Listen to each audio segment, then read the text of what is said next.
வணக்கம். இது நியூஸ் ஃபர்ஸ்டின் மதிய நேர பிரதான செய்தி. உங்களோடு இணைந்து கொள்ளும் நான் டில்ஷாட் தேவதாசன். முதலில் தலைப்புச் செய்திகள். வடமாகாண சபை தேர்தல் நிரந்தர தீர்வை பெற்றுக் கொள்வதற்கான சந்தர்ப்பத்தை தமிழ் தேசிய கூட்டமைப்புக்கு ஏற்படுத்தியுள்ளது. ப. சிதம்பரம் கருத்து. எதிர்காலத்தில் சர்வதேச தேவைகளுக்கு அமைய செயற்படும் தலைமைத்துவம் நாட்டில் காணப்படாது என்கிறார் விமல் வீரவம்ச. பேலியகொடவில் போலீஸ் விசேட அதிரடிப்படை உறுப்பினர் துப்பாக்கி சூட்டில் உயிரிழந்தமை தொடர்பில் விசாரணை. விரிவான செய்தி. வடமாகாண சபை தேர்தலில் தமிழ் தேசிய கூட்டமைப்பு வெற்றி பெற்றதன் மூலம் அரசியல் அமைப்பின் 13வது திருத்த சட்டத்திற்கு அமைய நிரந்தர தீர்வினை பெறுவதற்கான சந்தர்ப்பம் ஏற்பட்டுள்ளதாக இந்திய நிதியமைச்சர் ப. சிதம்பரம் தெரிவித்துள்ளார். வடமாகாண சபை தேர்தலில் தமிழ் தேசிய கூட்டமைப்பு வெற்றி பெற்றமைக்கு பாராட்டு தெரிவித்து விடுத்துள்ள அறிக்கையிலேயே அவர் இதனை கூறியுள்ளார்.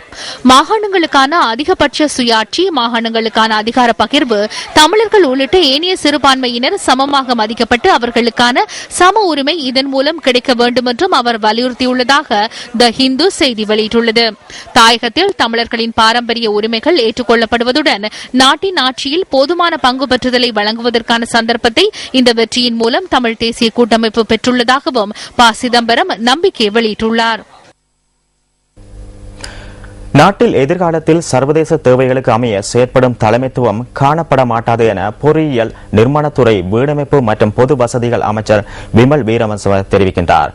களுத்துறையில் நேற்று நடைபெற்ற நிகழ்வொன்றிலேயே அமைச்சர் இதனை கூறினார்.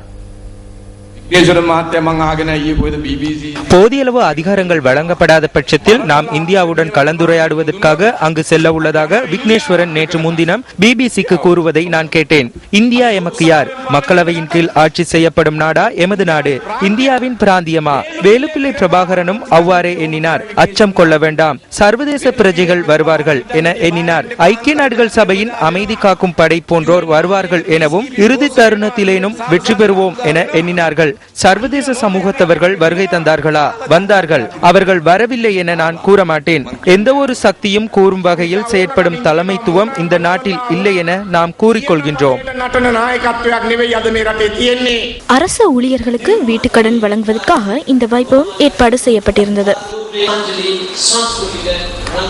கண்டி தலாத்துவயா பகுதியில் அமைந்துள்ள ஐக்கிய மக்கள் சுதந்திர கூட்டமைப்பின் ஆதரவாளர் வீடொன்றின் மீது நேற்று மாலை தாக்குதல் மேற்கொள்ளப்பட்டுள்ளது. தமது கட்சியை சேர்ந்தவர்களே இந்த தாக்குதலை மேற்கொண்டதாக தாக்குதலுக்கு இலக்கான நபர் கூறினார். நேற்று மாலை 6:30 அளவில் இந்த தாக்குதல் இடம்பெற்றுள்ளது. இந்த தாக்குதலினால் வீட்டிற்கும் அருகில் இருந்த வர்த்தக நிலையம் ஒன்றிற்கும் சேதம் ஏற்பட்டுள்ளது. இந்த தாக்குதலில் காயமடைந்த இருவர் தலாத்துவயா வைத்தியசாலையில் அனுமதிக்கப்பட்டு பின்னர் மேலதிக சிகிச்சைகளுக்காக கண்டி போதனா வைத்தியசாலைக்கு மாற்றப்பட்டுள்ளனர். போலீசாருக்கு இந்த சம்பவம் தொடர்பில் முறைப்பாடு முன்வைக்கப்பட்டுள்ளது.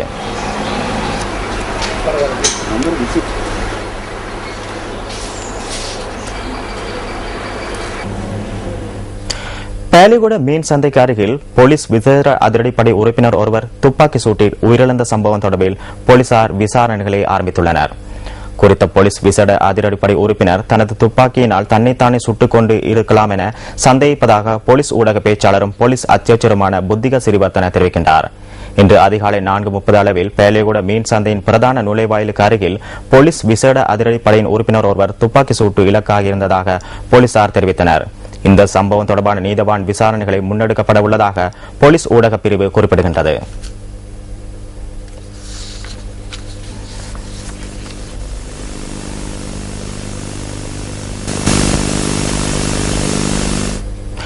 பொதுமக்களுடனான உறவுகளை வலுப்படுத்தல் மற்றும் அவர்களின் மனித உரிமைகளை பாதுகாத்தல் தொடர்பில் ராணுவத்தினரை தெளிவுபடுத்துவதற்கு இலங்கை மனித உரிமைகள் ஆணைக்குழு திட்டமிட்டுள்ளது. கற்றுக்கொண்ட பாடங்கள் மற்றும் நல்லிணக்க ஆணைக்குழு முன்வைத்துள்ள பரிந்துரைகளுக்கு அமைய இந்த நடவடிக்கை எடுக்கப்பட உள்ளதாக ஆணைக்குழுவின் சட்ட செயலாளர் சட்டத்தரணி நிமல் புஞ்சிஹேவா குறிப்பிட்டார். இதற்கமைய வவுனியாவில் உள்ள ராணுவத்தினரை இந்த விடயங்கள் தொடர்பில் நாளை தெளிவுபடுத்தப்பட உள்ளதாக அவர் தெரிவித்தார்.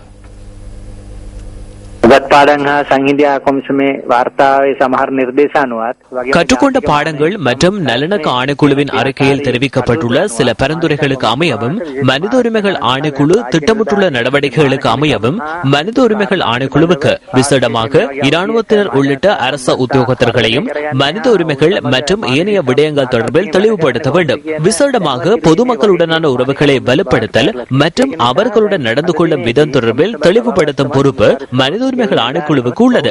இதனை முன்னிட்டு ஆணைக்குழுவின் தலைவர், ஆணையாளர் உள்ளிட்ட குழுவினர் வவுனியாவுக்கு செல்ல உள்ளனர். இராணுவத்தின் உயர்மட்ட உத்தியோகத்தர்கள் நாளை நடைபெறும் செயற்திட்டத்தில் தெளிவுபடுத்தப்பட உள்ளனர். இந்த செயற்திட்டத்தை ஏனைய பகுதிகளில் உள்ள இராணுவத்தினர் மற்றும் போலீசாருக்கு முன்னெடுப்பதற்கு மனித உரிமைகள் ஆணைக்குழு நடவடிக்கை எடுத்துள்ளது.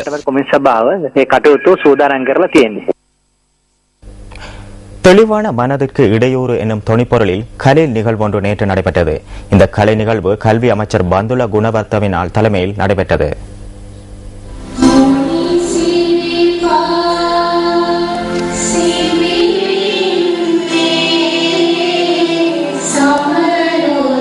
ஓமாகம மத்திய கல்லூரியில் நடைபெற்ற இந்த கலை நிகழ்வை ஓமாகம பிரதேச செயலகம் ஏற்பாடு செய்திருந்தது. இதன்போது கலைஞர்கள் சிலரும் கௌரவிக்கப்பட்டனர். பாரிய தகரங்களுக்கு தட்டும் போதுதான் கொழும்பு நகரை அண்மித்த பகுதிகளில் உள்ள பாடசாலை மாணவர்களுக்கு இசை போன்று கேட்கின்றது. இதுவே வேகரிதம் என்று அவர்கள் கூறுகின்றனர்.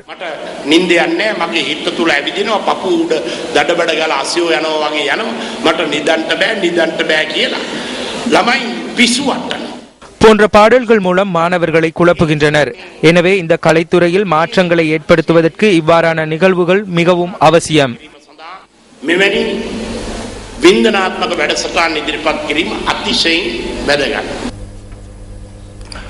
மட்டக்களப்பு மாவட்ட விவசாயிகளுக்கான அறிவித்தல் கூட்டம் ஒன்று மட்டக்களப்பு மாவட்ட அரசு அதிபர் தலைமையில் நேற்று நடைபெற்றது. மட்டக்களப்பு மாவட்டத்தில் உள்ள பிரதான விவசாய நீர்ப்பாசன குளமான உருகாமம் திட்டத்தின் கீழ் இந்த முறை பெரும்போகத்திற்கான நெல் வேளாண்மை செய்கையில் ஈடுபட உள்ள விவசாயிகளுக்கான அறிவுறுத்தல்கள் நேற்றைய கூட்டத்தில் வழங்கப்பட்டது. ஏறாவூர்பற்று பிரதேச செயலக மண்டபத்தில் நடைபெற்ற இந்த கூட்டத்தில் பாராளுமன்ற மற்றும் மாகாண சபை உறுப்பினர்களின் விவசாயம் மற்றும் நீர்ப்பாசனம் உள்ளிட்ட திணைக்களங்களின் அரசு அதிகாரிகள் பலர் கலந்து கொண்டனர். நீர்ப்பாசன திணைக்களத்திடம் உள்ள அதிகாரங்களை அதிகரிப்பது தொடர்பில் கவனம் செலுத்தியுள்ளதாக நீர்ப்பாசன பணிப்பாளர் நாயகம் பத்ரா கமலதாச குறிப்பிட்டுள்ளார். நீர்ப்பாசன திட்டங்களுக்கு அருகிலுள்ள காடுகளை பாதுகாப்பதற்கே இந்த நடவடிக்கை எடுக்கப்பட்டுள்ளதாக அவர் தெரிவித்தார். நீர்ப்பாசன திணைக்களத்தின் நீர்ப்பாசன திட்டங்களில் இருந்து காடுகளை பாதுகாப்பதற்கான நடவடிக்கைகளை திணைக்களம் முன்னெடுத்துள்ளதாக அவர் குறிப்பிட்டார். இவற்றினை முன்னெடுக்கும் போதே திணைக்களத்திடம் காணப்படும் அதிகாரங்கள் போதுமானதாக இல்லை என்பதை கண்டறியத்தக்கதாக பத்ரா கமலதாச கூறினார். இதேவேளை நீர்ப்பாசன சட்டத்தில் திருத்தங்களை மேற்கொள்வதற்கான யோசனைகளை முன்வைப்பதற்கு நடவடிக்கை எடுப்பதாக பத்ரா கமலதாச சுட்டிக்காட்டினார். இதற்காக திணைக்களத்தில் விசேட குழு ஒன்று நியமிக்கப்பட்டுள்ளதாகவும் நீர்ப்பாசன பணிப்பாளர் நாயகம் பத்ரா கமலதாச மேலும் சுட்டிக்காட்டினார்.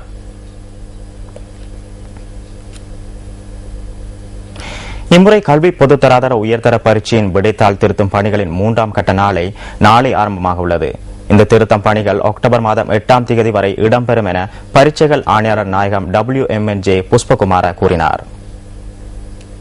விடைத்தாள் திருத்தும் பணிகளுக்காக 5 பாடசாலைகள் முற்றாக மூடப்பட உள்ளதாக அவர் குறிப்பிட்டார்.